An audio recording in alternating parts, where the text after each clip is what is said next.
Hello friends, today I'm going to talk about life of Esther, and I want to encourage you, don't be prisoner of your past. Don't allow one incident to determine or define your entire life.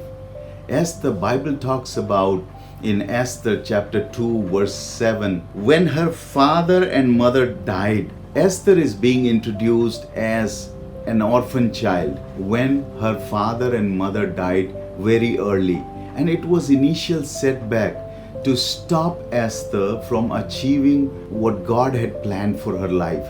And many of us, when something happens, something bad happens in our lives, we get stuck in that and we don't want to come out of that, and all the time we are stuck by it, and we could become prisoners of it, that why this thing happened to me, why this such a painful life I had to live so early. But Esther was able to recognize, because the same verse says that Mordecai adopted her into his family as his own daughter. So though painful incident happened, God was always present in her life, working in her life. And so many times we don't recognize that, friends, and we start thinking why these things are happening, and we become prisoner.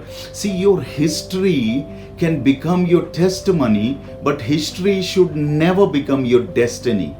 And that's why you should never struggle with your history. And if you run towards your destiny, if you move with God, you will not struggle with your history, that why painful situation had happened to me and why me. These are the things that we start asking question. But I want to encourage you that Esther did not stop by what had happened to her, but she clung on to God's plan, because Mordecai was teaching her, mentoring her as a father, as a mentor. And one day God provided that divine moment to alter the future of her life, and she became the queen of that big empire. And I want to encourage you that look forward to what God is doing, and don't stop by what Satan had done in the past.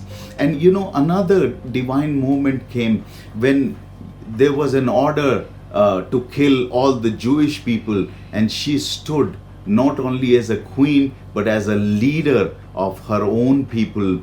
And she pleaded with king. She fought for that. She fasted and prayed and took up that leadership, took up that courageous leadership. She was willing to die for her own people. You move with God.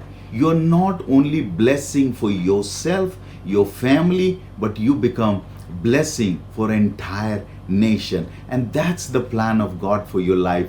So don't get stuck. Don't allow one incident to alter and define your entire life.